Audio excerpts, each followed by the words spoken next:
The morning after Liam Carter disappeared into a hotel on First Avenue with a woman who wasn't his wife, he saw Maya for the first time as a stranger. She stood on the curb outside the courthouse in a raincoat, hair damp, one hand shielding her belly as a black Bentley coasted up like a quiet verdict. Adrian Voss, billionaire, developer, and Storm in a suit, stepped out, the city reflected in his polished shoes. He opened the door for Maya with a care that hurt to watch. Liam had already signed the divorce papers. What he hadn't signed away was the heartbeat. Seattle grays you out first with clouds, then with decisions. Liam Carter had learned to squint at the line between compromise and surrender. He ran a boutique architecture firm from a brick nook in Pioneer Square. 2 junior designers, 1 espresso machine that hissed like a tired dragon. Projects came in flurries: restaurants, a co-working space, a community center whose funding evaporated at the last minute, then nothing for weeks. Maya Ortega, before she became Maya Carter, and then Maya Not Anything, had been his north. An urban planner with a spine of steel and a habit of quoting Jane Jacobs at parties, she'd moved through the world like it was a blueprint she could annotate. They married under lights strung between Douglas firs on Bainbridge Island, vowing to make cities kinder. For a time their missions dovetailed. She drafted neighborhoods. He sketched how those neighborhoods would hold light. Then the drought hit, professionally and privately. Rents climbed. Clients paid late. Liam stared at invoices and felt a pinch no accountant could fix. When Maya landed a grant to pilot a human-centered housing project, Harbor Light, Liam felt pride curdle into fear. She had purpose and leverage. He had an inbox full of circling back. The night with Serena Vale began as escape and ended as a confession. He told himself it was nothing, just a drink after a panel discussion on adaptive reuse at the Sorrento Hotel. Serena spoke like a flicker, quick and bright. She laughed at the right beats and touched his wrist with fingers warm and precise. In the room he forgot he belonged to anyone, then remembered too late. He recognized his face in the dark, another man lying to himself. Maya found the receipt before she found the courage to ask. When she asked, she did it standing by the kitchen sink, palm flat on the counter. "Was it one time?" she said, voice steady, eyes not. "One time," he said, knowing what counted and what didn't. "Do you love her?" "No." "Do you love me?" The truth arrived, wrecked and late. "Yes," he said, but the word had the texture of ash. They both tried to board a ship they'd already missed. Counseling, post-it notes with apologies, reworked schedules, a 2-week break to clear the air, which is another way to say breathe different air. The city didn't slow down to help them. When she told him she was pregnant, the sky had cleared to an improbable blue. They sat on the back steps, knees touching, and Liam felt terror and hope share a chair. "It's yours," she said. "We conceived before the hotel." He cried, he vowed, he failed. 2 weeks later, he met Serena again, this time in an office with a view, the city at a flattering angle. He told himself he was ending it. He told himself she understood. He didn't notice how expertly the door closed behind him. The divorce papers came in a manila envelope that smelled like toner. They agreed to kindness on paper. In person, they drifted like strangers across a crosswalk, each pretending not to see the other's shadow. The morning in front of the courthouse, the Bentley stopped like a period. Adrian Voss stepped out, a name that showed up in op-eds and ribbon cuttings. Someone whose money was a weather system. Maya didn't look at Liam, but she nodded when Adrian offered shelter from the rain. In that nod, Liam saw a decade collapse. He clutched the manila envelope and understood that losing someone isn't always loud. Sometimes it's the soft thud of a luxury car door closing. Maya had not planned to be anyone's rescue. She had spent her 20s in windowless rooms with maps taped to walls, learning to translate human need into zoning language. She believed in a city that could hold contradictions. A coffee shop next to a shelter, a park shared by a billionaire's dog and a 4th grader's kite. Harbor Light began as a sketch. 12 stories of mixed-income housing, ground-floor daycare, a rooftop garden threaded with herbs. She pitched it with a calm that hid the tremor inside. The grant covered soft costs and community outreach. Construction money would require a miracle or a mogul. "Adrian Voss is interested," her program director had said, eyes gleaming with the relief of someone who didn't have to find the money herself. "He likes legacy projects. He likes redemption stories." Maya didn't flinch at the word. Redemption had been weaponized in her vicinity lately. When Adrian invited her to lunch at a quiet restaurant in South Lake Union, he listened more than he spoke. He watched people the way some men watch stocks. "Harbour Light is elegant," he said, tapping the site plan. "It will outlive us both." "I hope so," she said, measuring him with the same tool she used for old buildings. "Is it salvageable?"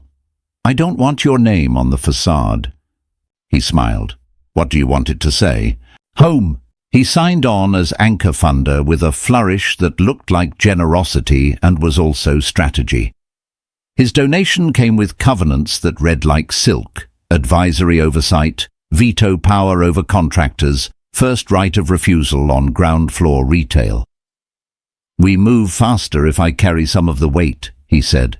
"Bureaucracy will eat you alive." She remembered being eaten in smaller ways, by doubts, by men who mistook her clarity for an invitation. She also remembered the smell of Liam's T-shirt, the one he wore when sketching late, coffee and graphite, a home her senses kept insisting still existed. When she told Adrian she was pregnant, she didn't cry. In the quiet after the sentence, he nodded, a hand moving a fraction toward her before retreating. "You'll need a buffer," he said. "Media, funders, the city. People can be kind until they sense leverage. Come work from my office. Use my driver. Let me absorb the noise." It sounded like a shield and felt like a net. She wanted to be strong enough to stand in rain and call it weather. But there was another truth. The fatigue that no nap cancelled, the way the baby made decisions with her body. She thought of Liam, his apology texts stacked like bricks, his silence between them louder, and decided that asking for help wasn't surrender if she wrote the terms. "Fine," she said. "I'll use your office, but I keep control of the community process, and no cameras unless I say yes." He inclined his head. "Deal." In his world, rooms opened before she reached them. Assistants materialized with tea. The elevator learned her floor, but there were prices, always. A board member referred to Harbour Light as Maya's pet project, and chuckled like that was cute. Adrian cut him off with a glance that felt like a drawn blade, but the cut landed on Maya's nerves anyway. Nights were the hardest. Alone in her apartment on Capitol Hill, she listened to an old clock count seconds. She missed the small cruelties of marriage, the way Liam left cabinet doors open because they were evidence of proximity. She missed the way he said "we" when he meant "I," and how he was learning. She missed who she'd been before she had to be somebody else to survive him. On a grey Sunday, she met her friend Nadia at Cal Anderson Park. Nadia handed her a thermos of ginger tea and the expression of someone who would help bury a body if asked. "Are you with him?"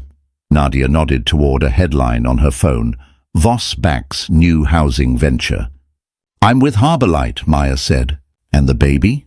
"Is mine," Maya said, and they both laughed, which made the tears easier later. Nadia squeezed her hand. "You can do this, with or without them." Maya nodded. The baby turned, a gentle wrench, and she had the thought that surprised her with its sweetness. "You and me, kid, we're going to build a home." Liam's office smelled like plan sets and stale coffee and the ghost of a hope that hadn't vacuumed in a while. After the courthouse, he spent hours rearranging his books, then sat down and did nothing. He tried to sketch and produced an anxious knot. He tried to read zoning code and fell asleep, waking with a start as though caught stealing. The firm, Carter Atelier, was two people and a contractor named Ray who called him boss with cheerful sarcasm.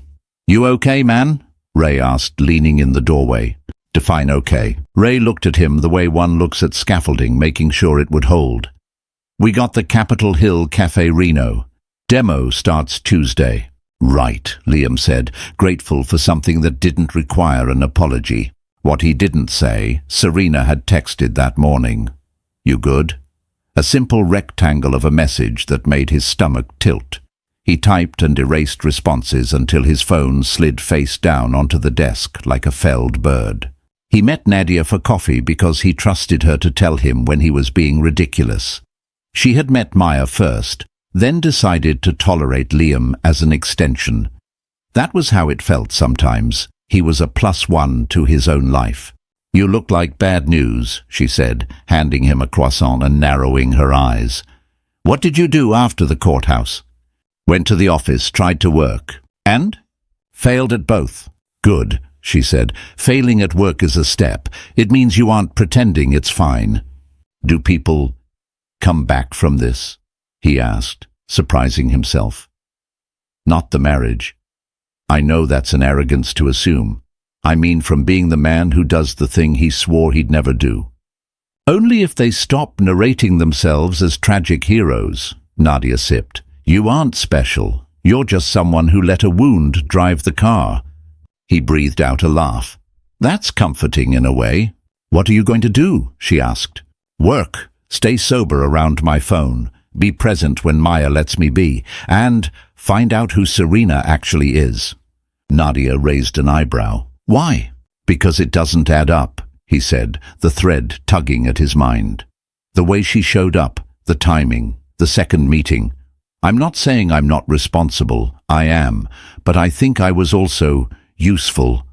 That is the most male sentence I've heard this week, Nadia said, then softened. But maybe you're right. So find out. Just don't confuse detective work with penance. He nodded and went to the cafe site. He measured walls, listened to the building settle, took notes on how light curled at 3 p.m., a professional muscle remembering itself. In the evening he walked without destination until the rain found him. He stopped in front of the Sorrento like a man studying the scene of a fire he lit. Liam, a voice said behind him. Serena Vale wore a mustard coat and the expression of someone who always found the camera. She tilted her head. You ghosted. I imploded quietly. That too, she said, not unkindly. Do you want to talk? He did not. He also did. They sat in the lounge. He wrapped his hands around a club soda like it might confess. Who sent you? He asked finally. Her smile cracked, which made her more beautiful and less dangerous. What makes you think I was sent? The coincidence has bruises. She looked at her glass, then at him. I work for a firm that arranges outcomes. Sometimes that means pairing donors with causes. Sometimes it means pairing inconvenient men with distractions. He swallowed. Who hired you? I can't say. Can't or won't? Both, she said, and he saw abruptly a person trying to keep her job and her soul. But I can say this. You were already falling. I was a well-timed gust. Rage and relief performed a clumsy dance in his chest. He chose neither. Maya is pregnant, he said, because he needed Serena to know what story she'd touched. Serena flinched. Liam, I didn't know, I swear. He believed her. He also hated that any of it required belief. If you remember anything that helps me protect her, about who wanted me out of her orbit, tell me. She nodded. I'll try. She scribbled a number on a coaster. That's my personal cell. If you call my work line, you'll get nothing but good morning. Outside, the rain had moderated to a fine insistence. Liam tucked the coaster in his pocket and thought of lines on a plan, load-bearing, non-load-bearing, and how he had mistaken one for the other.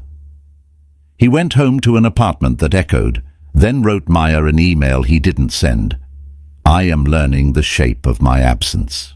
Serena Vale's childhood taught her to read rooms faster than books. A mother who disappeared and returned with stories like Loose Buttons, a series of apartments that measured time in landlord footsteps.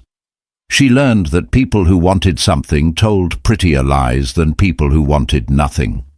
By 24, she was making a career out of deciphering desire. Her firm called it strategic influence. Clients called it discretion. She called it rent. When she was assigned Carter, she read his file like a script. Small firm, big ideals, married to a woman on the cusp of a significant civic win. Targets vulnerabilities in bold, cash flow anxiety, masculine pride in recession, a history of quiet self-erasure disguised as creative sacrifice. The client, shielded.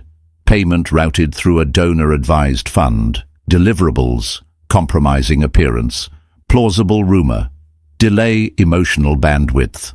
She told herself she was providing a nudge, not a shove. Then she met Liam. He looked at her the way honest men look at light, grateful and wary. She had not planned on liking him. That complicated the angles. After the Sorrento, she went home and sat on her clean couch and stared at the window. The city outside did its tremor and glow. She had texted her handler, mission accomplished. She typed and then deleted a second message, he's not built for this, and then chewed her lip until it stung. The second meeting had been orchestrated. A chance invitation to a breakfast panel. A random seating chart. Liam walked into the room as if into an echo of himself. She watched the struggle in his shoulders and something in her unspooled. When he left the lounge after their talk, she dialed her handler. "I'm out," she said. "You don't get to be out," the voice replied, a calm polished by office air. "Then consider me inconvenient." Silence. Then a new voice, older, empty of surprise. "Serena, this is Adrian Voss. I hear you're interfering with an arrangement." She stood. The name disoriented her the way turbulence does when you've forgotten you're in the sky. "Mr. Voss," she said, buying a second, too. "I don't know what arrangement you mean." He ignored the lie with professional courtesy. "You were retained to help Mr. Carter move on from a marriage that no longer served either party." She laughed, because lies deserve laughter sometimes. "Is that what we're calling it?" "It's what it was," he said, almost gentle. "You know the line between fate and intervention is mostly narrative. Tell the pregnant woman that." He didn't speak for a beat. When he did, his voice shifted, smaller, less iron. "I didn't know she was pregnant. Now you do." "I don't want her harmed," he said, and Serena heard a tone she had not expected, protectiveness with a fissure. "End your involvement. No more contact with Liam. Consider your contract concluded." "And my fee?" "Paid." "Of course." She hung up and stared at her ceiling until the bumpiness in her chest settled. She began to keep a separate folder. Emails that smelled of rot, memos about narrative friction, a timeline that mapped to Maya's due date like a shadow. She wasn't a whistleblower. She was someone who recognized a cliff when she saw one and had decided to stop pushing. When Liam asked who had hired her, she could not say because power hires multiple masks, but she could bring a match to the fog. She sent him a single email that night from a new account.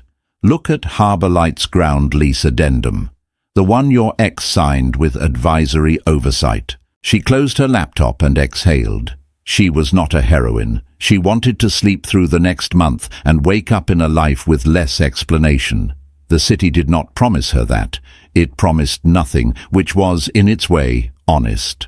Adrian Voss refused to be surprised by storms. He preferred owning umbrellas in advance. His wealth was an accumulation of contingencies. A shipping startup flipped before the crash, a real estate portfolio assembled before neighborhoods learned their names, a chain of data centers that hummed under green roofs. He'd married once, briefly, to a woman who looked at his calendar like a competing empire. The divorce settlement was generous and quiet. He learned the cost of affection marketed as equity. Maya did not present like an acquisition. She presented like a standard he had not met. When she spoke about Harbour Light, she drew lines from history to now, from policy to porch light, and he saw his money change costume, from power to penance. He had not consciously set out to detonate a marriage. He had, however, learned that some partnerships were friction points. He had also learned how to help fate along without leaving fingerprints. The firm that found Serena had been recommended by a man who owed Adrian a favor. The favor had been called in with 3 sentences and no nouns. When Serena said the word pregnant, he stepped to the window of his corner office and looked out at a city he could move and not change. He thought of his mother, a nurse's aide who had believed that money meant problems ended when the bills were paid.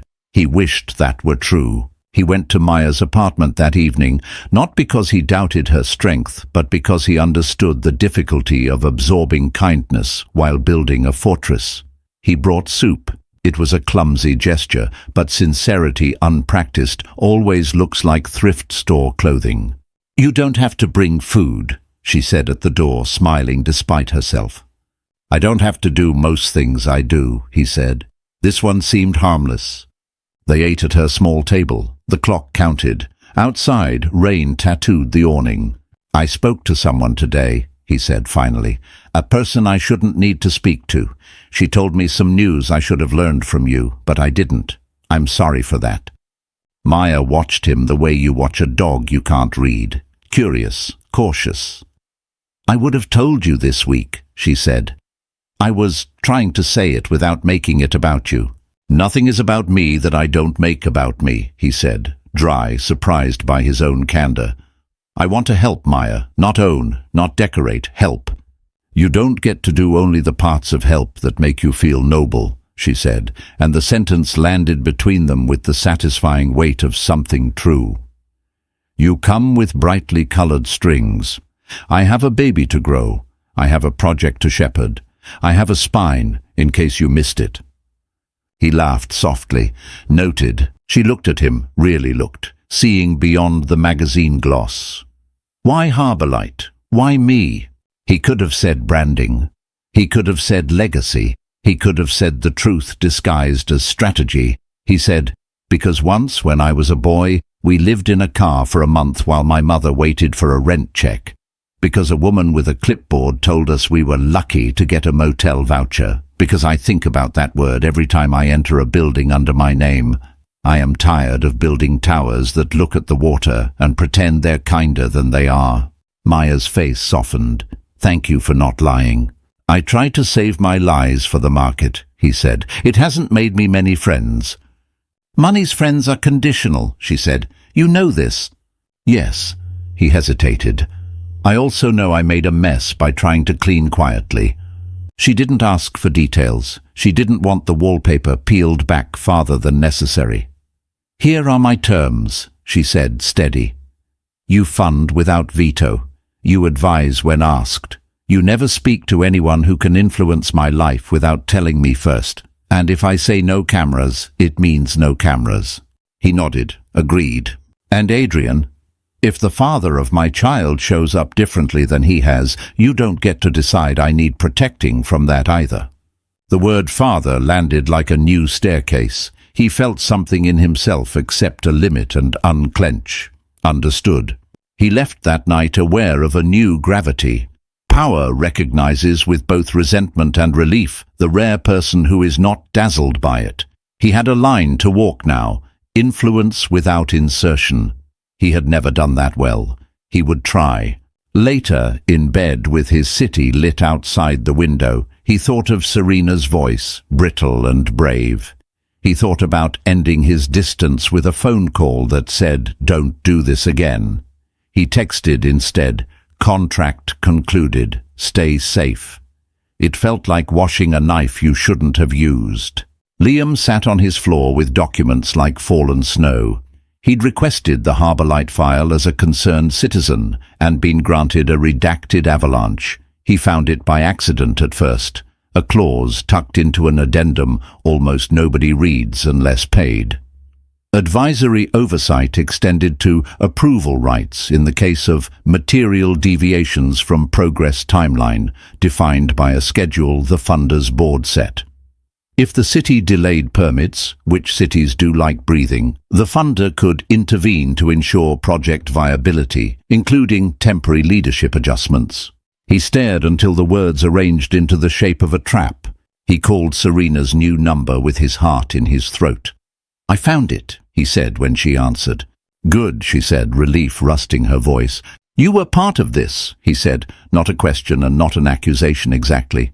"I was part of a machine," she said. "We're all part of machines. I'm trying to stop mine from grinding your ex-wife's life." "What do I do?" he asked, and the humility of it felt like a borrowed shirt that finally fit. "Tell Maya," Serena said. "She'll hear it from you if you've built a bridge since you burned the last one." He wrote the email 3 times. He deleted all 3. He texted, "Harbor Light Addendum gives funder power to replace you if permits are delayed. Please look. This isn't to win points. It's to warn." He put his phone down and picked it up and put it down again until the device became an enemy. No reply. He didn't deserve one. He went to the cafe site and worked until his body remembered satisfaction. He ate a sandwich sitting on an overturned crate and didn't scroll. That night he showed up at a recovery group meeting in a church basement, though his addiction was not a substance, but a behavior that numbed like one. He listened to men and women talk about the wreckage of choices that felt like oxygen at the time. When it was his turn, he stood. "I'm Liam," he said, voice thinner than usual. "I'm here because I broke a promise and then broke myself trying to narrate that as character development. I'm here because I want to be a father who doesn't need a crisis to do the right thing." After, a man named Jorge clapped him on the shoulder. "You're in the right room," he said. "We don't do magic here, but we do time." Time, it turned out, provided responses. At midnight, Maya replied to his text. "I saw the clause. I hate that I needed you to find it for me, but I'm grateful you did. We'll talk at the community meeting tomorrow. Don't make it about you." He wrote, "Understood." The community meeting at the neighborhood center was the kind that makes democracy look beautiful and itchy. Folding chairs, bad coffee, a whiteboard with Harbor Light's bullet points. Maya stood at the front, tired and luminous. Adrian stood to the side, an observer with a wallet. Liam sat in the back row because humility has geography. "I want to be transparent about funding," Maya said, marker clicking. "There's an addendum that gives our funder more power than I'm comfortable with. We will amend it." An older woman raised her hand. "Baby, can you amend a billionaire?" Laughter rippled, then quiet. "We can amend a contract," Maya said, "and we can change who's invited to the table. That includes everyone here." Adrian stepped forward, unexpected, microphoneless. "I support the amendment," he said. "No veto power, advisory only. I want this project to serve the community, not my ego." A man in a baseball cap muttered, "Funny way to say that with a watch like that." But the room nodded. Afterward, in the parking lot's wet sodium light, Maya approached Liam. He got to his feet too fast, nerves spiking. "Thank you," she said. The words were bruised and warm. He nodded. "You don't owe me that." "Maybe not," she said, "but it's true." He forced himself to keep the conversation simple. "I'm redesigning a cafe," he blurted, then winced at himself. "That's not relevant." "It is," she said, smiling unexpectedly. "I liked when you talked about light." He looked at her and saw, flickering, the habit of us. He also saw the weight in her shoulders, the reservation. He swallowed the useless sentence that scratched his throat, "I miss you," and replaced it with something serviceable. "If you need me to talk to the permitting team, I can. I know a couple of inspectors. I know what words help." "I will ask if I need that," she said, setting a boundary with elegance.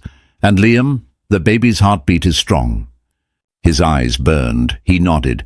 "Good." A car door clicked. Adrian's driver. The Bentley waited, black and inevitable. Maya touched Liam's arm, a gratitude that didn't promise anything, then crossed the lot toward the different weather of another man's resources. Liam watched her go and felt, for the first time since he'd broken his life, not only the hunger to have her back, but the hunger to become the kind of man who could be accounted for. The city council chamber smelled like polish and performance. Harbor Light's hearing had drawn a crowd. Activists with hand-painted signs, developers in suits the color of influence, neighbors with grievances folded into their coat pockets. Liam found a seat near the aisle. Serena slid into the row behind him, wearing a black dress like a statement. "I'm here, and I see." Maya sat at the front with her team. She looked pale but steady. Adrian took a seat 3 rows back, a deliberate demotion. The council chair tapped her microphone. "We're here to consider the Harbour Light proposal," she intoned. "We will hear from the applicant, then the public." Maya spoke first. She talked about design as empathy, about elevators that smell like fresh paint instead of fear. She talked about rent structures that left room for groceries. She did not talk about heartbreak or billionaires or the baby rolling under her ribs like a new moon. Her voice only wavered once on the word home. Then came the parade. A landlord who didn't like the way affordable sounded on his block. A teacher with a story about a student sleeping in a car behind the school. A man who kept saying property values like a prayer. Nadia spoke, crisp as a bell. "We're not building a burden," she said. "We're building a future where my goddaughter doesn't have to memorize the bus routes of shelters." When it was Adrian's turn, he stood and did the thing billionaires do when they try to be small. "I am providing funding," he said. "I am not, as of last night, holding veto power. I will not profit from Harbour Light. I request that you hold me publicly to that." Murmurs. The council chair arched an eyebrow. "That's unusual." "So is sleeping in a car," he said. Serena leaned forward, whisper soft. "He did the right thing fast to avoid doing the right thing slow," she said, and Liam couldn't tell if that was a compliment. Then a woman approached the microphone with a printout clutched like evidence. "This," she said, "is an investigative piece I was sent," and she glanced at Serena. "It suggests that certain influences were applied to the personal life of Harbour Light's planner." The air changed. Maya went still, the way a forest goes still when a match appears. The chair frowned. "We don't adjudicate personal matters here." "Except when personal becomes political," the woman said, quoting someone or everybody. Serena stood. "I need to speak," she said. "I was part of a consulting engagement that facilitated a situation which hurt a person who didn't deserve it. That person is Maya Ortega. I cannot name my client. I can say that my actions were unethical, and I regret them." Gasps. Phones lifted like a field of small suns. Maya's cheeks flushed, then cooled. She stood and leaned toward the mic. "My private life is not a public process," she said, voice low, iron-laced. "But since we're here, I am pregnant. The father is my ex-husband, who is not perfect and is also trying. The funder of Harbour Light has agreed to relinquish power that does not belong to him. And a woman who contributed to my pain is choosing to stop. None of that changes whether Seattle needs places for people to sleep and sing and make lunches. Approve this project or don't, based on its merits. I will not be leveraged." Silence held. Then a smattering of applause grew into something sturdier. The chair rapped her gavel, irritated at the display of feeling. "Order," she said, ordering people who'd already organized themselves into belief. During a recess, Maya slipped into the hallway. Liam followed at a respectful distance, then stopped when he saw her wobble. She braced a hand on the wall. He reached her in 3 steps. "Sit," he said, guiding her to a bench. "I'm fine," she said, "not fine." "Breathe," he said, "in for 4, out for 6. She obeyed, because sometimes obedience is wisdom. Color returned to her mouth. She leaned back, eyes closed.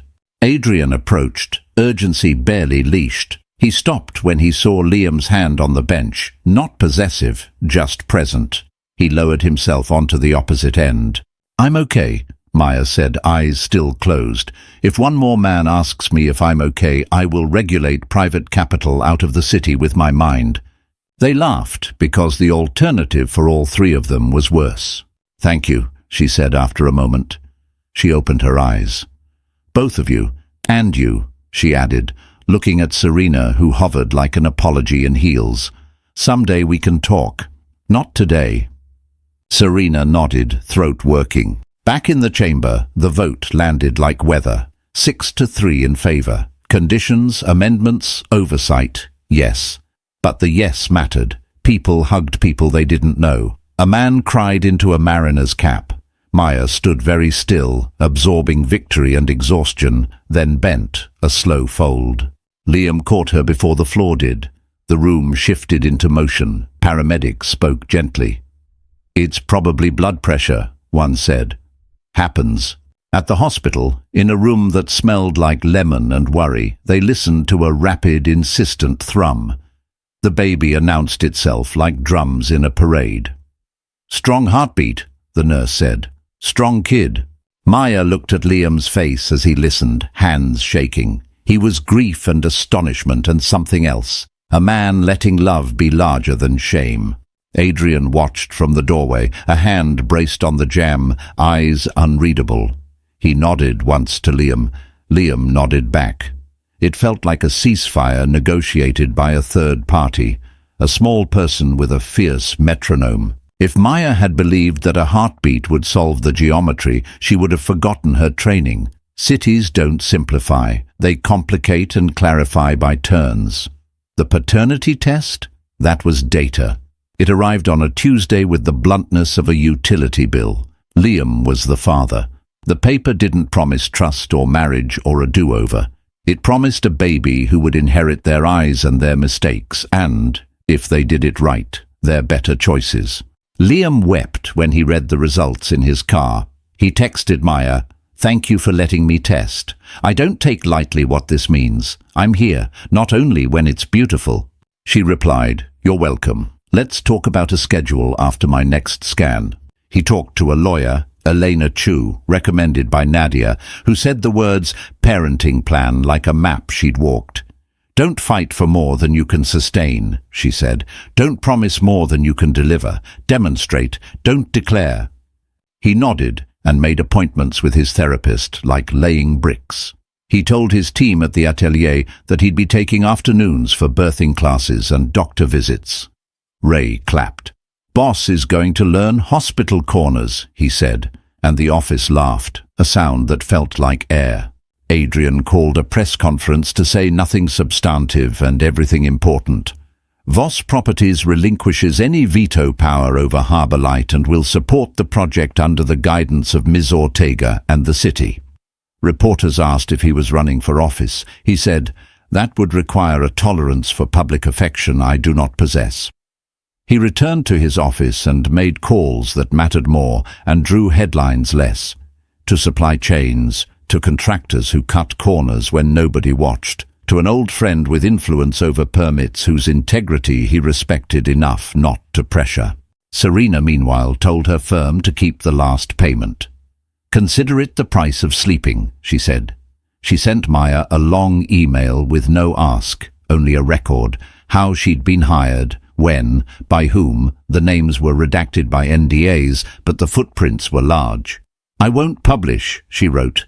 "This isn't about spectacle, it's about balance." Maya replied with 2 words that have repaired more rooms than speeches: "Thank you." The next months braided ordinary life with high stakes. Maya's belly grew. Harbour Light's foundation poured. Liam installed shelving at the cafe and learned how to fold tiny onesies without crying. He attended a birth class in a room where everyone assumed he was still married, and he did not correct them because the correction would take an hour and a T-chart. On a Thursday, Maya invited both men to the site. The concrete cured under a sky that had finally learned blue again. She wore a hard hat that said Ortega in black letters like a declaration of jurisdiction. "We will need a permanent governance board," she said, "with residents on it. Adrian, you can have a seat if you want one, but not chair. Liam, you don't get a seat because I love you and will keep boundaries between home and work." Liam grinned. "That's fair." Adrian nodded. "I will fund an endowment for the board's operations," he said. "No strings, on record." Maya looked at him, measuring again. "Thank you." They stood and watched a crane move. The city hummed. People carrying groceries, arguing about parking, kissing by bus stops, living. Maya felt the baby roll and put a hand on her stomach, an unconscious benediction. "Name?" Liam asked. "For the baby." "I have 2 in mind," Maya said. "If it's a girl, Isabel. If it's a boy, Mateo, after my grandparents." "They built their own house," Liam said, remembering the story of boards and nails and neighbors who showed up. "Yes," she said, "it fell down once. They built it again." Serena texted a photo that afternoon of a storefront in the Central District. A sign in the window, Vale & Co., Community Advocacy, Crisis to Cause. She had taken her skill set and reframed it. The homepage said, "We tell true stories faster than lies." Underneath, sliding scale services, a link to donate, a link to volunteer. Maya forwarded the link to Nadia, who replied with a string of celebratory emojis and a single sentence. Sometimes the villain wrote her own exit. At night, when the city quieted to its secret volume, Maya sat by her window and allowed herself to imagine the postpartum hours, the ache and flood, the baby's serious face, the way love would rearrange her molecules. She also allowed space for sorrow, for the marriage that had become a ghost with good intentions. She honored both. It felt like worship and like accounting. Labor arrived the way storms do when you live near water. Inevitable and a little theatrical. It was a Saturday in June. The sky was clean. Maya felt the first contraction in line at a farmer's market, holding plums. She texted Liam. "It's time." She texted Adrian. "The driver is not necessary." She texted Nadia. "Bring the overnight bag and don't let the internet find us." The hospital room had a window with a view of cranes and water. It felt right to bring a builder into a world of construction. Liam arrived breathless and calm. He had practiced his breathing in the car, counting lampposts. Nadia moved like she'd done this before, which she had, with her sister. Adrian waited in the family area with coffee and a book, and the expression of a man learning patience as a language. Maya labored for hours, a long swim to a shore she could not yet see. Pain dismantled her and rebuilt her as someone who could ferociously insist. Liam was astonishing in his willingness to be told exactly what to do, and to do only that. "Press here," she said. He pressed. "Don't talk." He didn't. "Tell me a story," she said, and he did, the one about a coffee shop corner where morning light made strangers look holy. When the baby finally slid into the world, she cried with outrage, and then with the relief of oxygen. "Isabel," Maya said, a name and a prayer. The nurse placed the small, damp human on her chest. Isabel blinked, confused and ancient. Liam cried in a way that rearranged his face. He looked at Maya with reverence and apology and awe, and for once he did not try to braid them into an argument. Later, when the room had settled, Adrian knocked and entered like a man entering a church. He brought flowers that did not smell like flowers. He looked at Isabel with a surprise he did not hide. "Hello," he said, the word new in his mouth. "You are very small." "Do you want to hold her?" Maya asked. He frowned, startled, then nodded.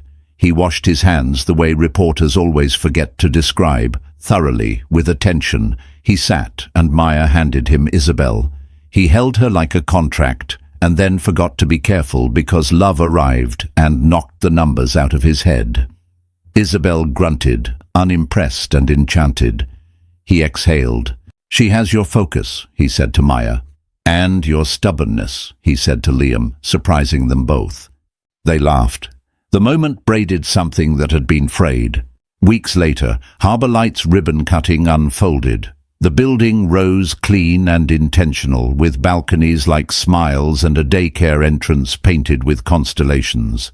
The sign at the front read, "Harbour Light," in letters that would patina nicely. No donor names. At the podium, Maya spoke about beginnings and maintenance. "The work," she said, "isn't cutting a ribbon. It's showing up on a Tuesday when the elevator needs repair and the daycare teacher has the flu and somebody's late on rent because life happened. The work is unglamorous. The work is why we're here." The crowd cheered because they were happy and because happiness is a public good. Residents moved in, pushing carts, carrying plants. A girl in a pink shirt pointed at the rooftop garden and gasped. "Tomatoes!" she shouted at nobody in particular. Serena stood in the back, watching and not taking credit. Her new non-profit had a table with a mismatched tablecloth and a stack of flyers. She'd raised enough money to hire 2 staff and pay herself barely more than rent. Adrian shook hands and then stepped away to watch the building be used. He put his phone in his pocket and let an email from a reporter go unanswered. He would continue to be a man with more access than most and a tendency to oversteer. But he had learned something about letting other people drive. Liam carried Isabel, now 3 months old, in a sling. She slept with the serene selfishness of the beloved. He had repaired most of the damage at the cafe, which now smelled like cardamom and good decisions. He and Maya had established a rhythm that didn't pretend to be marriage. Shared calendars, Thursday dinners with Isabel, Sundays where he took her to the park so Maya could nap. He was lonely and content in alternating measures. He had learned to let both be true. Maya walked the hallways and memorized noises. She stopped in the daycare and cried when a toddler handed her a plastic carrot. She walked to the rooftop garden and touched basil. She stood at the edge and looked out at a city that had tried to swallow her and had failed because she was indigestible. At sunset, she found Liam by the west-facing windows. They stood next to each other, not touching, inventorying what they had kept. "I thought redemption would feel like a trumpet," Liam said. "But it feels like dish soap and apologies that don't require an answer." "Trumpets are for parades," she said. "This is urban maintenance." He smiled. "Do you ever think about us?" she said, uncomplicated. "Of course, but the answer I keep getting is that loving someone doesn't mean you have to live with them. It means you live with your love for them until it changes shape." "That sounds like you," he said. "It sounds like me," she agreed, which is not the same as victory and better. Below them, the daycare lights blinked. On a balcony, a woman watered a plant and danced a little to a song only she could hear. The city exhaled. Harbour light glowed. Nadia appeared with paper cups of cola, the fancy kind. "To home," she said. "To home," they repeated and drank and let the word be a place and a practice. Isabel woke and demanded the moon. Someone would figure out a way to show her where it slept. If this story found you, if you felt the sting of betrayal, the slow courage of repair, or the quiet relief of boundaries that hold, stick around. On this channel, we tell human-sized epics, messy, layered, and honest enough to feel like Tuesday night. If Harbour Light made you believe a little more in second chances, hit the like button so others can find this story. Share it with someone rebuilding from the inside out. And if you want more cinematic tales about imperfect people choosing better, subscribe and ring the bell. New stories are on the way. In the comments, tell me the moment you'd frame on your wall. The council vote, the hospital heartbeat, the rooftop garden. I'll be reading and writing the next chapter with you. The sterile white walls of the delivery room were closing in the relentless beeping of the heart monitor, a drumbeat to a tragedy. Annalise Blackwood, her face a pale mask of sweat and exhaustion, gave one last desperate push. In the corner, her husband's mistress, Victoria, watched with an unnerving calm, a predator waiting for the kill. As a baby's first cry filled the suffocating silence, Annalise's last breath escaped her lips. And through the haze of grief, a flicker of a smile touched Victoria's perfect lips. It was a smile of triumph, a smile that said, "It's all mine now." But she hadn't counted on the one secret a dying woman had left behind. The air in Suite 714 of the Lenox Hill Hospital was thick with the metallic scent of fear and antiseptic. It clung to the plush faux mahogany furniture and the tastefully abstract art on the walls, amenities designed to disguise the raw primal reality of birth as a luxury experience. But no amount of money could silence the frantic, erratic rhythm of the fetal heart monitor or erase the exhaustion etched onto Annalise Blackwood's face. For 18 hours, she had been in a battle, not just to bring a life into the world, but to keep her own from slipping away.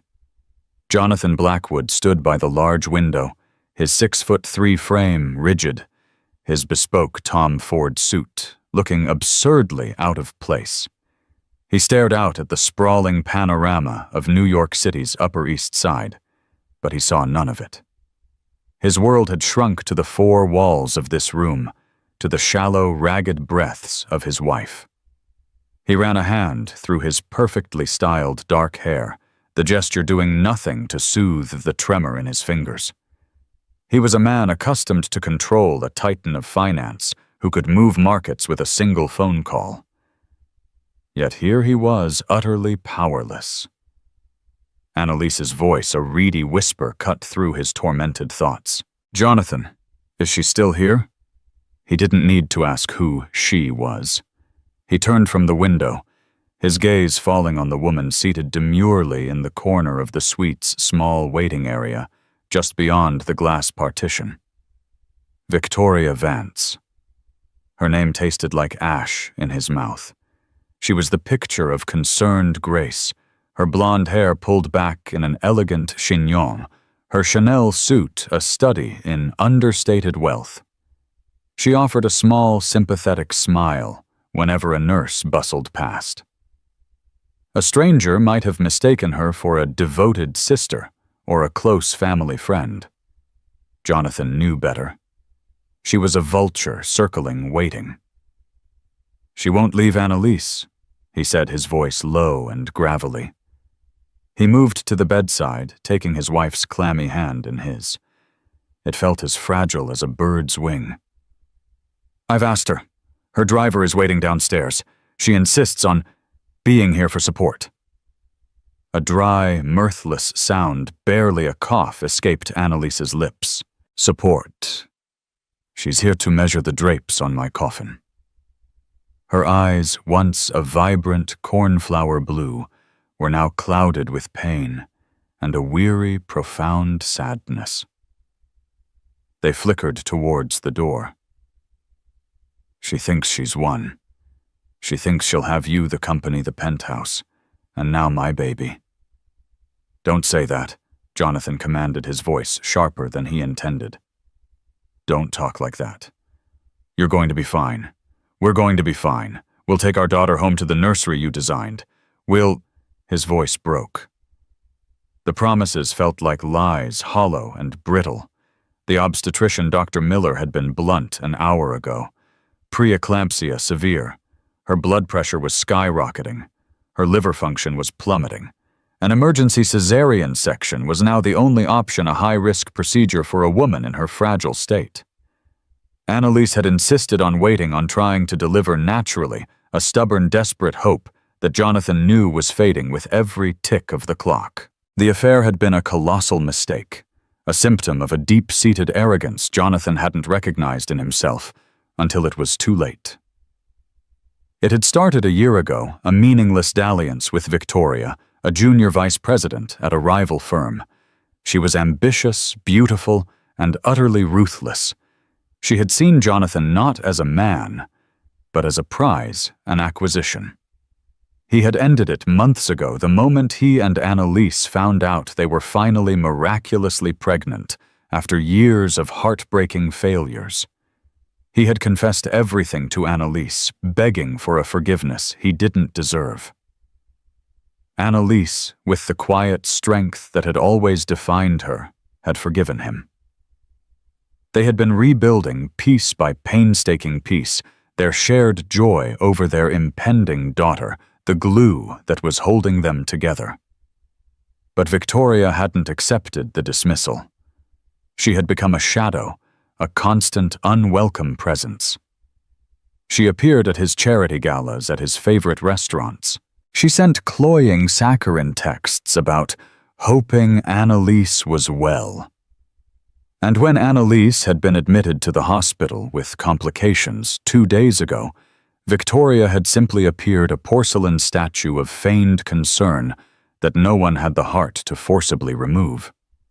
She was playing a long game, and the finish line was, she believed, in sight. "Jonathan." Annalise whispered, her grip on his hand tightening. "The box. In my closet. Behind the shoe racks. You promise me, no matter what happens, you promise me you'll open that box." "Nothing is going to happen. he insisted, his heart pounding a frantic tattoo against his ribs. "We'll open it together when we get home." "Promise me." She repeated, a new urgency in her tone.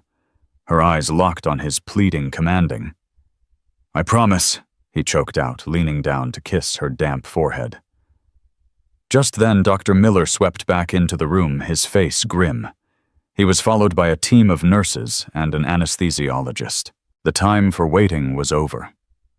"Mr. Blackwood," the doctor said, his tone leaving no room for argument. "We have to take her now.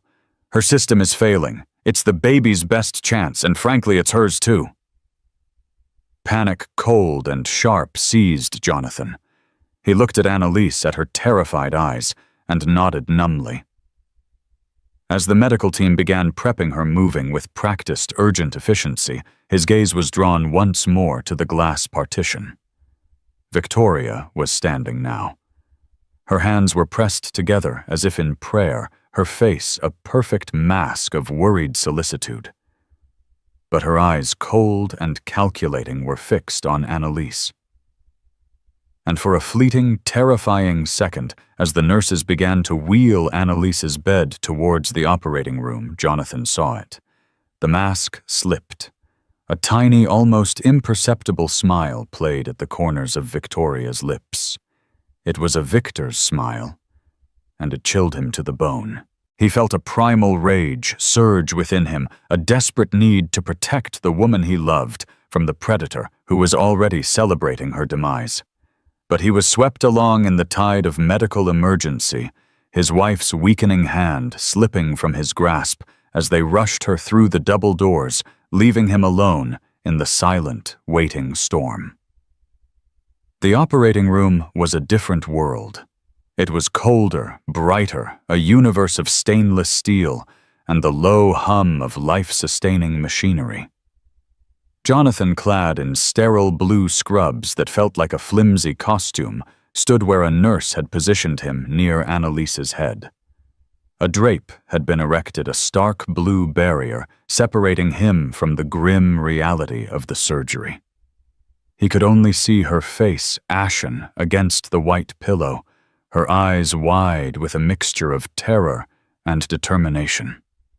"I love you," he whispered, his voice thick with unshed tears. "I love you so much, Annalise. Just hold on. For me. For our daughter." She tried to smile, a weak quiver of her lips. Tell her I loved her more than my own life."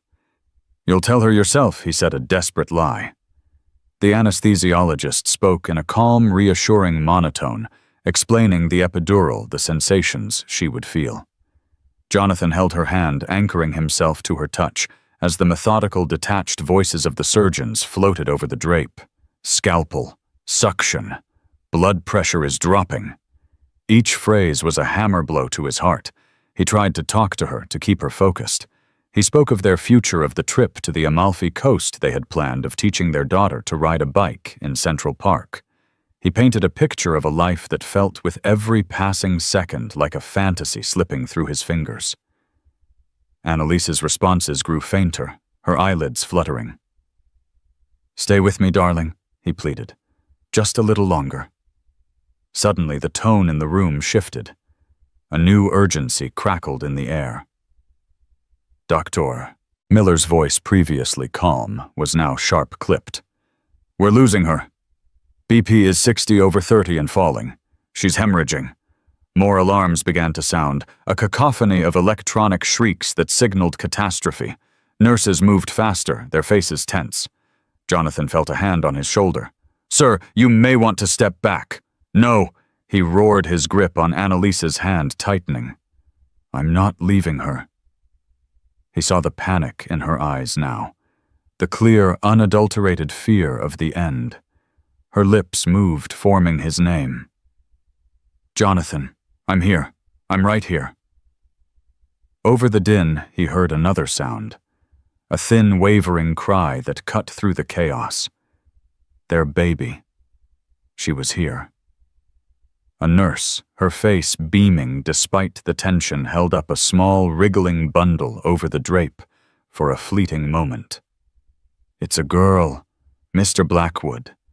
A beautiful, healthy girl. Tears streamed down Jonathan's face, tears of joy and terror mingling. He looked from the newborn to his wife. A flicker of life returned to Annalise's eyes as she heard the cry. She turned her head, a monumental effort trying to see her child. "Let me see her," she rasped. The nurse, sensing the gravity of the moment, quickly wrapped the baby and brought her to Annalise's side, placing the tiny screaming infant on her mother's chest. For one perfect, heartbreaking moment, the chaos ceased. Annalise looked down at her daughter. Her hand, trembling, lifted to touch the baby's downy hair. A look of pure, transcendent love transformed her face, erasing the pain and the fear. "Hello, little one," she whispered, her voice barely audible. "I'm your mommy."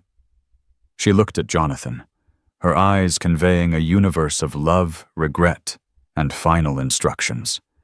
Protect her, Jonathan. From her. He knew exactly who she meant. Then it happened. The main monitor beside her bed let out a long, continuous, soul-shattering beep.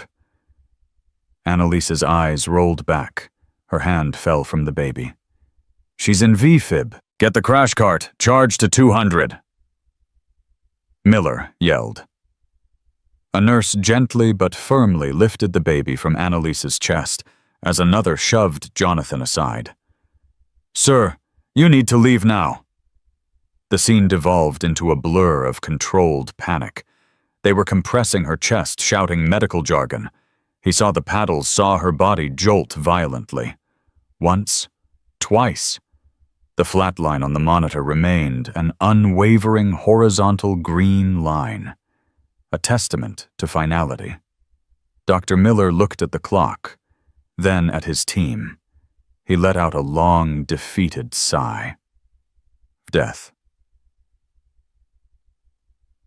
42 a.m. The words didn't register at first. They were just sounds, meaningless vibrations in the air. He saw them cover Annalise's face with the sheet. He saw the nurses turning off the screaming machines one by one, plunging the room into an eerie, respectful silence, broken only by the soft cries of the newborn being tended to in a corner. Dead. The word slammed into him, a physical blow that buckled his knees. Annalise. His Annalise. The woman he had loved since college. The moral compass of his life. The beautiful, vibrant soul who had just given her last breath to bring their child into the world. Gone.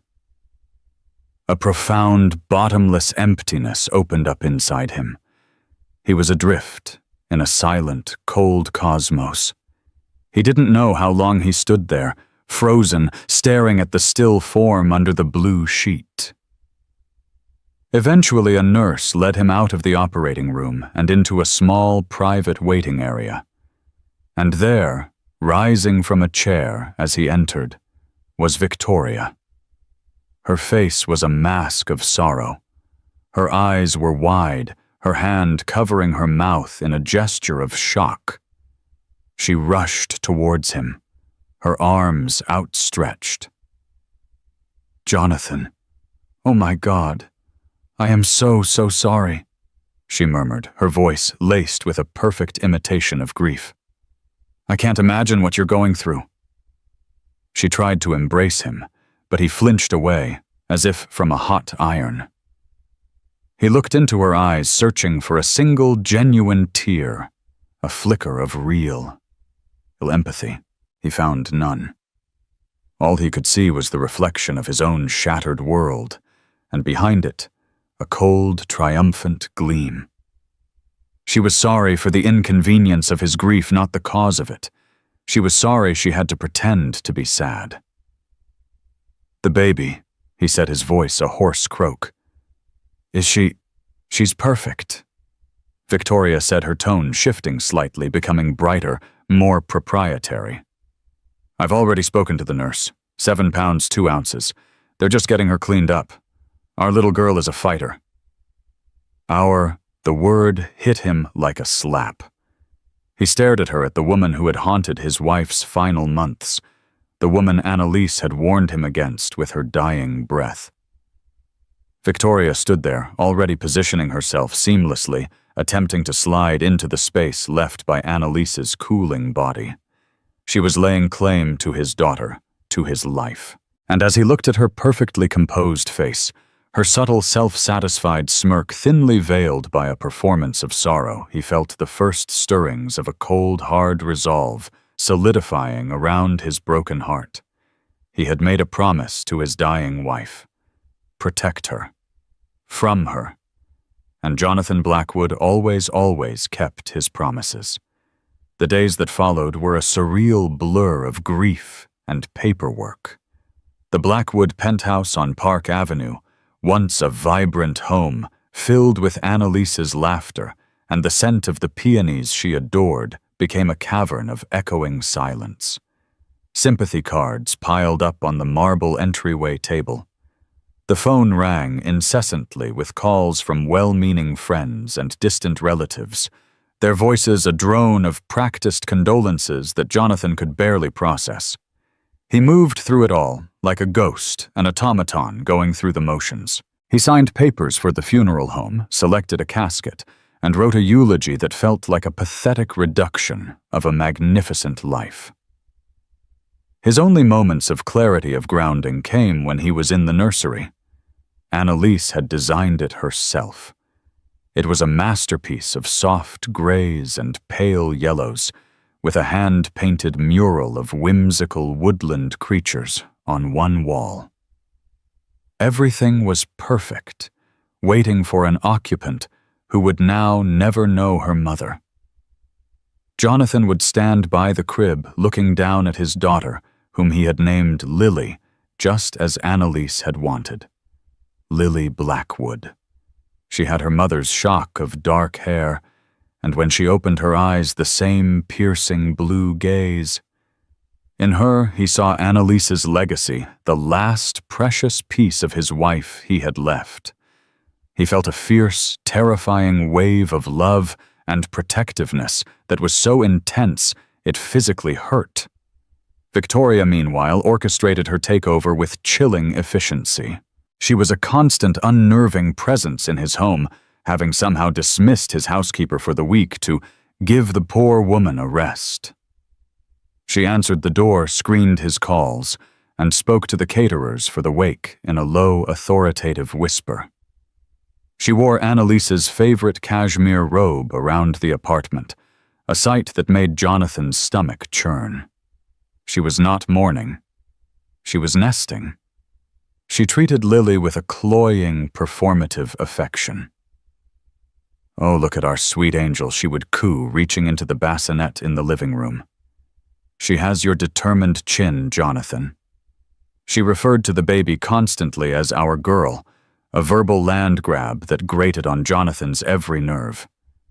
His family, his parents and sister, flew in from Chicago. They were circumspect around Victoria, their polite, Midwestern sensibilities clashing with the blatant impropriety of her presence. They saw the truth in Jonathan's haunted eyes, but didn't know how to breach the subject.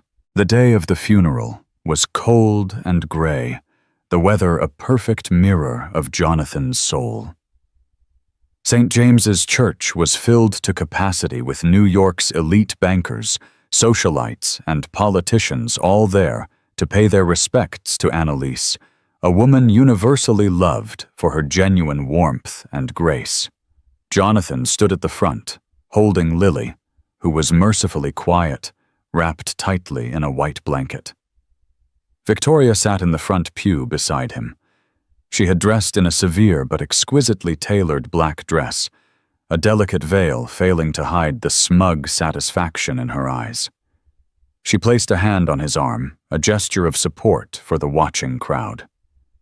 He wanted to shake it off, to scream at her to get away from him, but the crushing weight of public grief held him in place. After the service, they returned to the penthouse for the wake. The apartment filled with dark suits and somber dresses, the air thick with the scent of lilies and catered food. Jonathan moved through the crowd in a daze, accepting condolences, his daughter, a warm, living shield in his arms. He found himself cornered in his study by his lawyer and longtime friend Arthur Vance. Arthur was a portly man in his late 60s, with a kind face and sharp, intelligent eyes. He had been the Blackwood family lawyer for decades. "Jonathan, I am so deeply sorry for your loss," Arthur said, his voice filled with genuine sorrow. "Annalise was a rare gem." "Thank you, Arthur," Jonathan managed. Arthur glanced nervously towards the living room where Victoria was holding court, accepting condolences as if she were the grieving widow. "Jonathan," he began hesitantly, "we need to talk about the will and about guardianship." "Annalise and I had mirror wills," Jonathan said wearily. "Everything goes to me. If something happened to both of us, it all goes to Lily in a trust managed by my sister." "Yes, I have the documents," Arthur confirmed. "But Jonathan, that woman out there, she's already making inquiries. She called my office yesterday asking about Annalise's estate, about your prenuptial agreement. She's positioning herself." A cold dread settled in Jonathan's stomach. What is she trying to do? She's building a narrative. That she was your true partner, that Annalise was merely the sickly wife, that this child is as much hers as yours. In the eyes of the public, and perhaps a court, a long-term partner who steps in to raise a motherless child, she could make a claim. Not just on your assets, but on Lily. The thought of Victoria getting her manicured claws on his daughter, on Annalise's daughter, sent a jolt of pure fury through him. This was the moment Annalise had foreseen. Protect her. From her. He excused himself and walked back into the living room, his eyes scanning the crowd until he found her. Victoria was standing near the fireplace, talking to one of his company's board members, a man named Henderson. She was holding a glass of champagne, a small, triumphant smile on her face as she laughed at something he said. The sight of her celebrating amidst the ashes of his wife's life broke something inside him. He walked over his steps, deliberate, his expression grim. The conversation halted as he approached. "Mr. Henderson," Jonathan said, his voice flat and cold.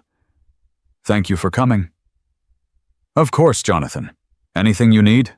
the man said, patting his arm sympathetically. Victoria turned to Jonathan, her smile widening. She reached out and gently stroked Lily's cheek. "She slept through the whole service. Such a good little girl. We are so blessed." The "we" was a declaration of war. Jonathan could feel the eyes of everyone in the vicinity on them. This was her stage, her coronation. She thought she had won. She thought the world was now watching her step into Annalise's shoes, the loving partner ready to help the handsome, tragic billionaire raise his motherless child. "It's just so tragic," Victoria continued, her voice dropping to a conspiratorial whisper for Henderson's benefit. "But life must go on. I'll be here for Jonathan and for our little Lily. It's what Annalise would have wanted. We will raise her together and make sure she wants for nothing."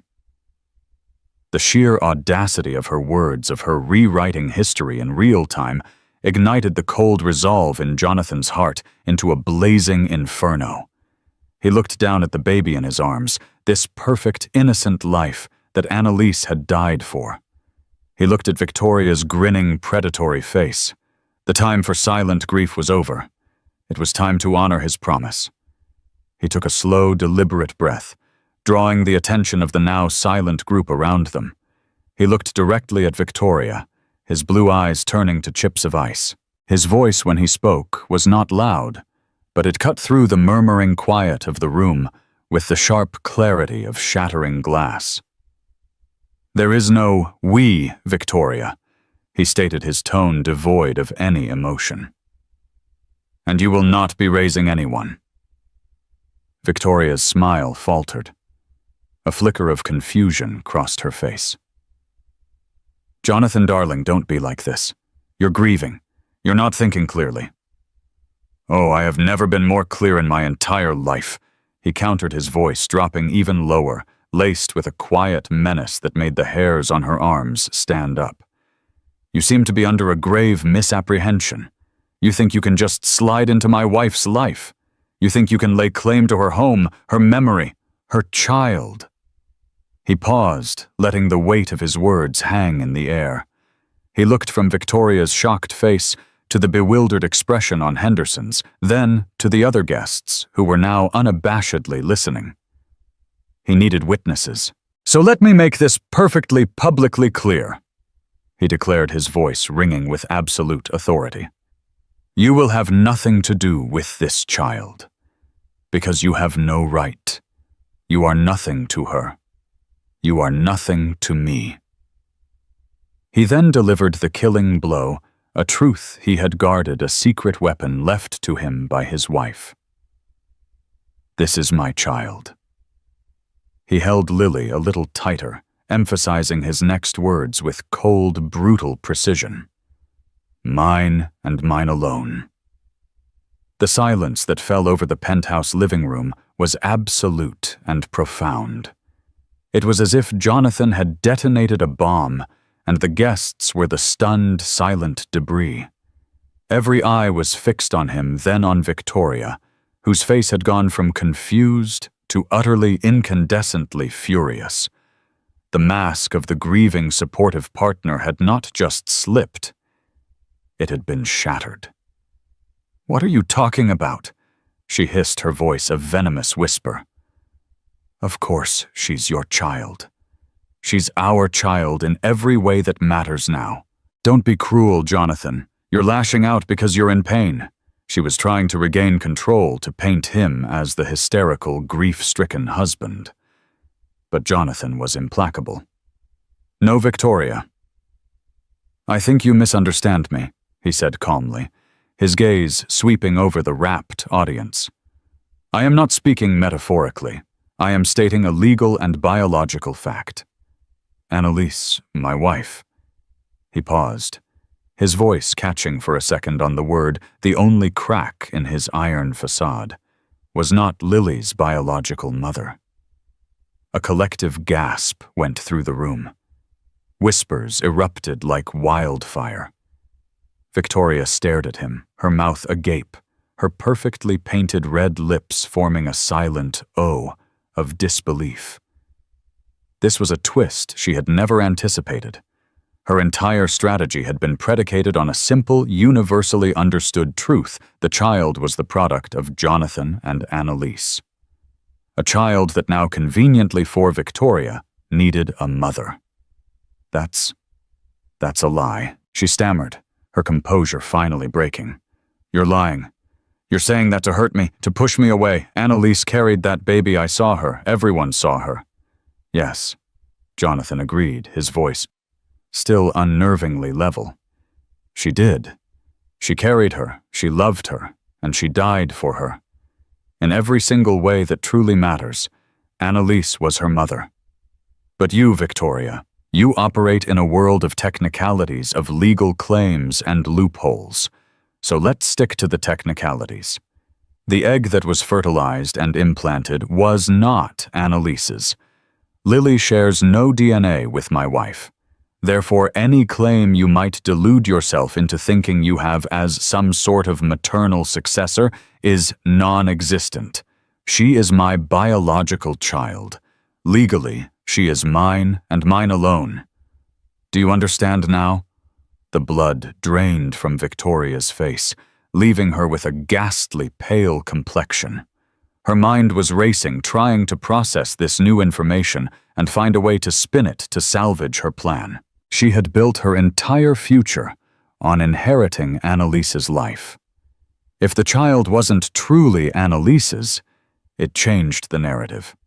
It made her connection to the baby, and thus to Jonathan's world, infinitely more tenuous. "An anonymous donor," someone whispered from the crowd. Jonathan heard it, and decided to let the truth out, the full, devastating truth. It was the only way to salt the earth, so that nothing Victoria planted could ever grow. "Not anonymous," he said, his eyes locking back onto Victoria's. "Not anonymous at all." He shifted Lily slightly in his arms and reached into the inner pocket of his suit jacket. He pulled out a folded piece of paper. It was a letter. The room watched, mesmerized, as he unfolded it. Before she passed, he began, his voice thick with emotion. "For the first time, Annalise made me promise to open a box she had hidden in her closet. I opened it this morning. Inside was this letter and a copy of a legal agreement. Annalise wanted me to have it, I think, for this very moment. She knew you, Victoria. She knew what you were capable of." He began to read from the letter, his voice clear and steady. It was Annalise's handwriting, her elegant, flowing script. "My dearest Jonathan," he read, "if you are reading this, then my worst fears have come true, and I am not there to see our beautiful daughter grow. But she is there with you, and that is all that matters. There is something you must know, a secret I have kept to protect us, to protect our family from a shadow I knew would not easily fade." He looked up at Victoria. Her eyes were wide with a dawning horror, a sickening premonition of what was to come. "The doctors told us my eggs were no longer viable. You remember the heartbreak. We discussed donors, but I couldn't bear the thought of a complete stranger. I wanted a piece of family, a piece of someone I knew, even if distantly, and I wanted to give someone a chance they might not otherwise have. It was my secret project, my final gift to us." Jonathan took a deep breath, steeling himself for the final devastating reveal. "The egg donor, Jonathan, the biological mother of our Lily, was my cousin, a young woman from a small town in Oregon I hadn't seen in years, but whose struggles I had followed. A girl who needed financial help to get out of a desperate situation and to go to college. A girl whose medical history we vetted, whose family I knew. It was all arranged privately, legally, and with the utmost discretion. I paid for everything. It was to be our secret, a foundation of love that no one could ever question." He folded the letter slowly. The air in the room was thick with anticipation. "And do you know who that cousin was?" Victoria Jonathan asked, his voice dropping to a deadly soft tone. "Do you know the name of the desperate young woman from Oregon who sold her egg 5 years ago, long before she reinvented herself in New York? The one who signed a legally binding contract, surrendering all parental rights for the sum of $50,000. He didn't need to say the name. Everyone in the room understood. Victoria's entire history, the one she had carefully curated, the privileged upbringing, the Vassar education, was a lie. She was the small-town girl from Oregon. She was the anonymous donor. She was Lily's biological mother.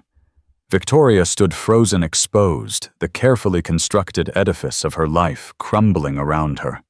The child she had viewed as a mere pawn, a stepping stone to wealth and status, was her own flesh and blood. The woman whose life she had sought to steal, whose death she had silently celebrated, was the cousin who had, in a final act of unknowing tragic irony, used Victoria's own biology to build the family Victoria now sought to destroy. The grin was gone. In its place was a mask of pure, unadulterated shock and horror. She stared at the baby in Jonathan's arms, not as an accessory to her ambition, but as a ghost from a past she had tried to bury forever. Jonathan's declaration, "That's my child," now held a new chilling meaning. He had not only claimed his daughter, he had just exposed her enemy in the most complete and humiliating way imaginable. The story, once uncorked, flowed out like a torrent, washing away the last vestiges of Victoria's carefully crafted persona. It came not just from Jonathan, but from Arthur Vance, the lawyer who now stepped forward, his expression grim. In his hand was a thick file.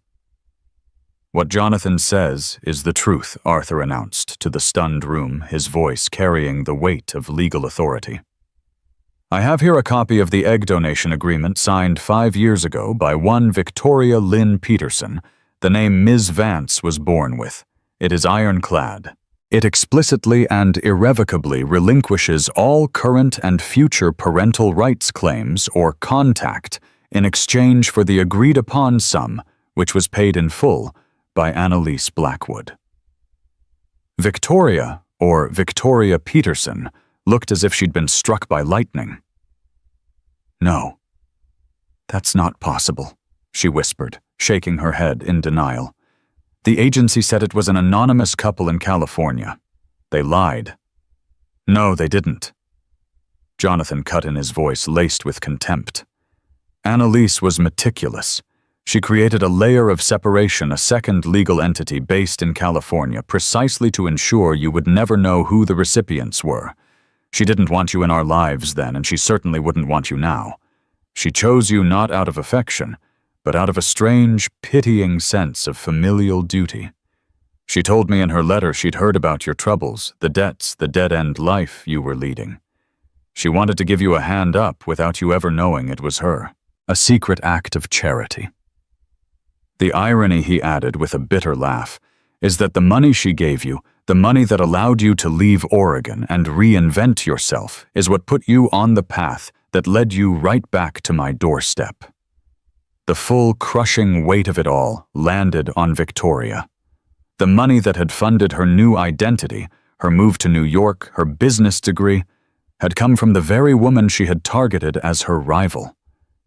She had been a charity case. Annalise hadn't been an obstacle to her ambition. Annalise had, in a cruel twist of fate, been its unwitting architect. Flashbacks, unwanted and vivid, assaulted Victoria's mind. A drab clinic in Portland. The sterile paperwork. The feeling of detachment as she signed away a biological possibility for a chance at a real life. She had never given it a second thought. It was a transaction, a simple exchange of dormant potential for cold, hard cash. She had never considered the anonymous couple, never imagined a face for the child. It was an abstraction. Now that abstraction was staring at her from Jonathan Blackwood's arms. Her daughter. The child of the man she wanted and the cousin she despised. The board member Henderson, who had been chatting with her so warmly just moments before, now looked at her with open disgust. The whispers in the room turned from shocked to scornful. She was no longer a tragic, supportive figure. She was a monster. A woman who had preyed on her own family, who had circled her cousin's deathbed with a grin completely oblivious to the fact that the baby she saw as a prize was her own abandoned flesh and blood. "But I'm her mother," she finally choked out the words, tasting foreign and desperate. It was no longer a strategic claim, but a dawning, horrified realization. Biologically. "That has to mean something." "It means nothing," Arthur Vance stated firmly. "The law on this is unequivocal. You surrendered your rights. You are in the eyes of the court a legal stranger to this child. Less than a stranger, in fact, given this signed contract. Any attempt to seek contact or custody would be dismissed out of hand and could even be seen as harassment." Jonathan looked down at Lily, sleeping peacefully, blissfully unaware of the tempest raging around her. Annalise had done this. With incredible foresight, she had built a fortress around their daughter, a fortress constructed from Victoria's own greed. She had known on some deep, intuitive level what Victoria was. She had seen the ruthless ambition long before Jonathan had. She had seen the girl from Oregon who would do anything to escape her past, and had created a contract that would forever prevent that past from destroying her daughter's future. Annalise's letter had explained it all. She had stumbled upon Victoria's name on a private donor database while doing her own research. At first she was shocked, but then a plan formed. A way to have a child with a familial connection, however remote, and to do a good deed for a cousin she felt sorry for. She never imagined that same cousin would one day be sleeping with her husband. When Jonathan had confessed his affair, Annalise had connected the dots. The name, the ambition, the calculated cruelty. She had kept the secret then, not wanting to detonate a bomb in their already fragile reconciliation. Instead, she had held it in reserve, a final posthumous checkmate against the woman who threatened her family. "Get out," Jonathan said, his voice quiet but absolute. Victoria stared at him, her face a maelstrom of conflicting emotions, fury, humiliation, and a strange nascent flicker of something else. A twisted, possessive attachment to the child she had just discovered was hers. "You can't do this, Jonathan," she pleaded, her tone shifting from outrage to a desperate, pathetic appeal. "She's my daughter. I deserve to know her." Deserve. Jonathan's laugh was harsh and devoid of humor. "You deserve nothing. You deserve less than nothing. You stalked my sick wife. You sat in the hospital waiting for her to die so you could take her place. You smiled when she took her last breath. You have shown yourself to be utterly devoid of humanity. The only thing you will ever be to this child is a cautionary tale. Now get out of my home." He turned his back on her, a final public dismissal.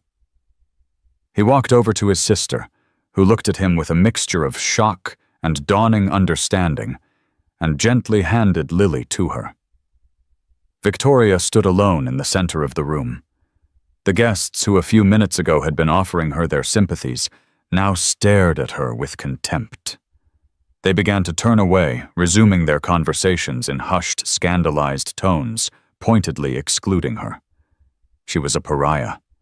Her New York dream built on a foundation of lies, and a secret transaction had just publicly imploded. With a strangled cry of pure rage and humiliation, Victoria turned and fled. She pushed her way through the crowd, her Chanel suit now feeling like a costume for a part she could no longer play. She ran from the whispers, from the pitying and disgusted stares, from the ghost of the cousin who had outmaneuvered her from beyond the grave, and from the face of the daughter she would never be allowed to know. The heavy oak door of the penthouse slammed shut behind her, the sound echoing the final brutal end of her ambitions. The aftermath of Victoria's spectacular downfall was swift and brutal. The story too scandalous and dramatic to be contained within the walls of the Park Avenue penthouse spread through New York's upper crust like a contagion. Everyone who had been at the wake had a version of the tale, and each telling seemed to add another layer of villainy to Victoria's character and another layer of tragedy and nobility to Jonathan and Annalise. Victoria became a social leper overnight.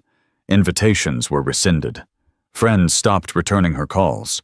The board at her firm, where her reputation had been built on a shark-like ruthlessness, called an emergency meeting.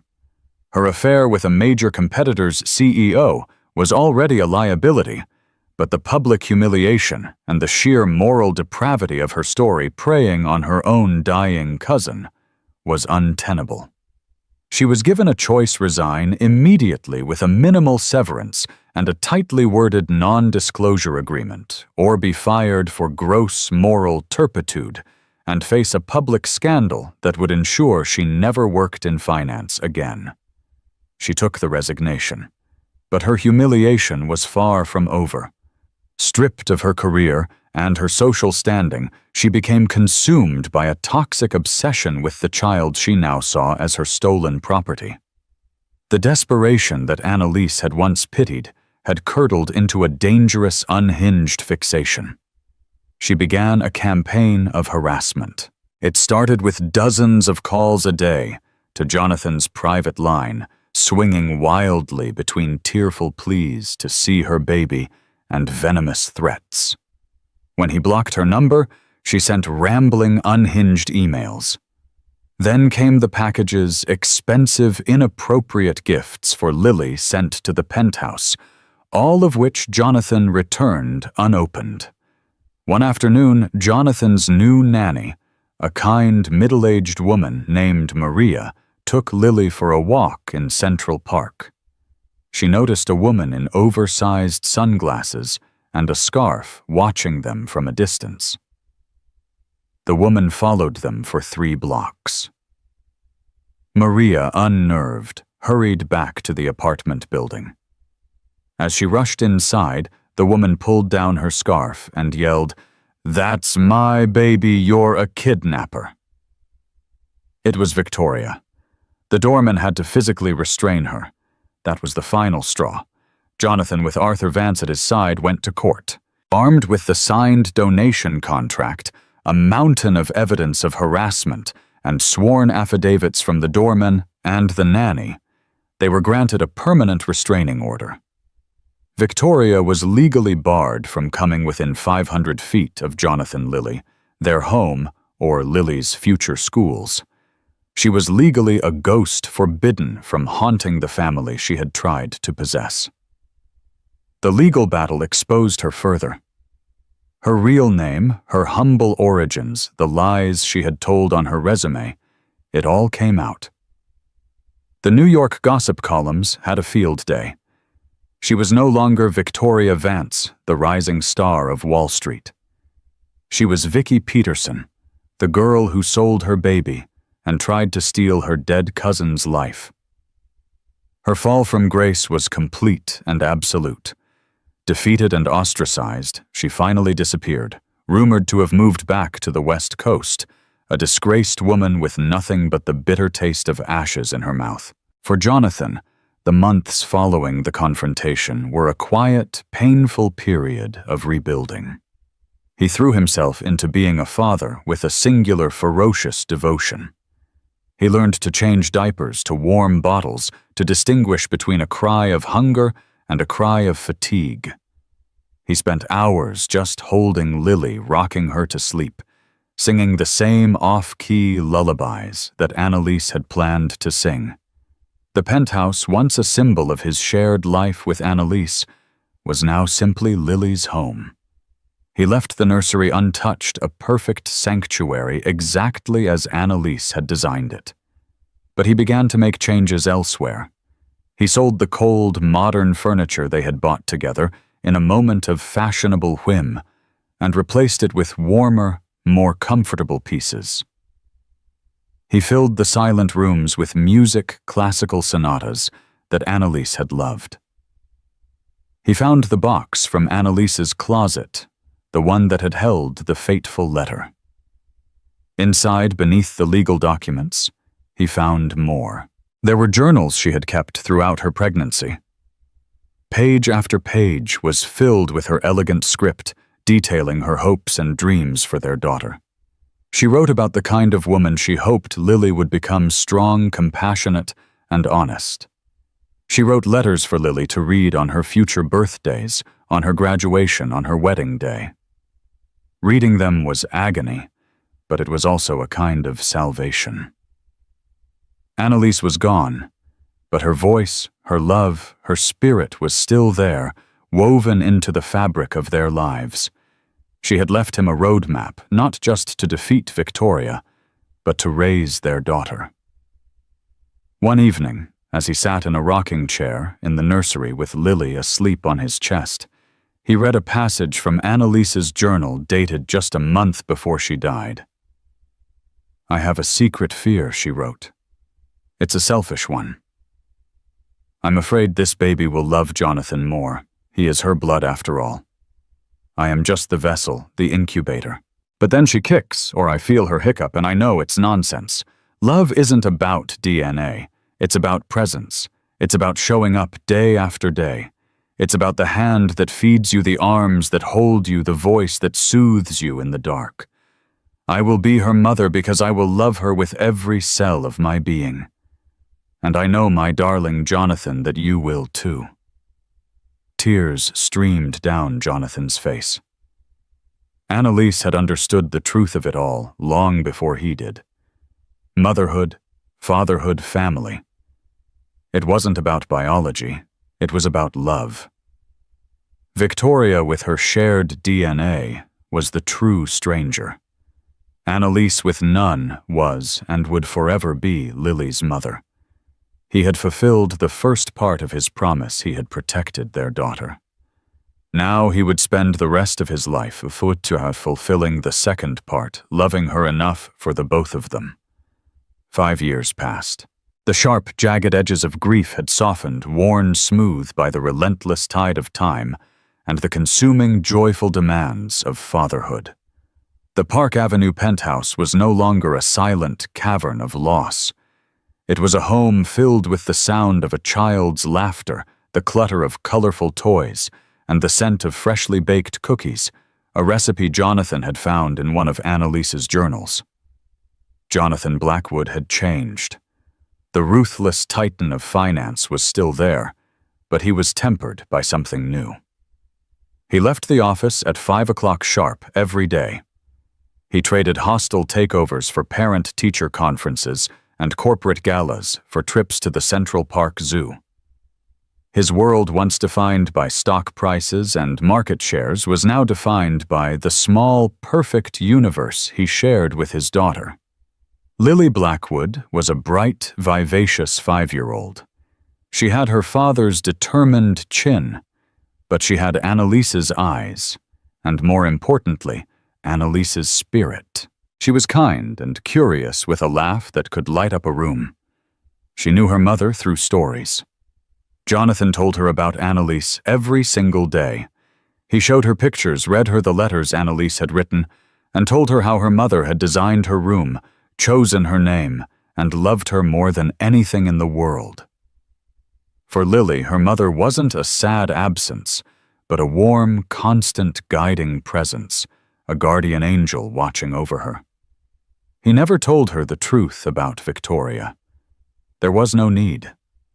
In Lily's world, her mother was Annalise, the beautiful woman in the photographs with the kind smile. The concept of an egg donor was a complex adult truth she did not need to carry. Someday, perhaps, when she was much older, he would explain it. But for now, he would protect her innocence as fiercely as he had protected her from Victoria herself. Of Victoria they heard almost nothing. Rumors occasionally surfaced. She was in California working in real estate under her old name. She had married and divorced. She was by all accounts a ghost of her former self, a woman haunted by the life she had almost stolen and the child she had unknowingly created and abandoned. She was a footnote in their story, a villain who had been vanquished. One sunny Saturday afternoon in October, Jonathan took Lily to the Brooklyn Botanic Garden. It had been one of Annalise's favorite places. As Lily ran ahead on the path, chasing a butterfly through the rose garden, Jonathan watched her, a familiar ache of love and loss in his chest. Her dark hair flew behind her, and her laughter echoed in the clear autumn air. She was the perfect blend of them both, a living testament to a love that had proven stronger than deceit, stronger even than death. She ran back to him, her face flushed with excitement, and held up a fallen maple leaf, a brilliant splash of red and orange. "Look, Daddy, it's beautiful," she exclaimed. "It is," he said, smiling, taking the leaf from her small hand. "Just like you." He knelt and pulled her into a hug, breathing in the scent of sunshine and childhood. He thought of Annalise's final words, her desperate plea, "Protect her." He had. He had protected her from the woman who sought to possess her, and he had built a life for her on a foundation of truth and unwavering love. He looked up at the sky, a brilliant, cloudless blue. He felt Annalise's presence there, in the warmth of the sun, in the beauty of the garden, in the fierce, unconditional love he felt for their daughter. The pain of her loss would always be a part of him, but it no longer defined him. What defined him now was the little girl holding his hand, the legacy his wife had given her own life to create. Victoria had thought the child was the key to a kingdom of wealth and status. She had been wrong. The child was not a prize to be won. She was a promise to be kept. And as Jonathan Blackwood stood there holding his daughter's hand in the middle of a garden his wife had loved, he knew with absolute certainty that it was a promise he would honor for the rest of his days. The battle was over. The ghosts were laid to rest, and all that remained was the quiet, enduring, and triumphant power of a father's love. This story is a heartbreaking reminder that in the face of tragedy, the human spirit can reveal its darkest greed or its most profound love. We saw a mistress so consumed by ambition, she celebrated a death only to be crushed by a secret she helped create. And we saw a husband's grief transform into a father's fierce, unyielding devotion. He honored his wife not just by protecting their child from a predator, but by building a life filled with the love and memories his wife was stolen from. Their story proves that true family isn't defined by blood or biology, but by the promises we keep and the love we choose to give even after loss. If this story of ultimate betrayal and unbreakable love moved you, please give this video a like and share it with someone who appreciates a story with a powerful message. And don't forget to subscribe and hit the notification bell so you won't miss our next real-life drama.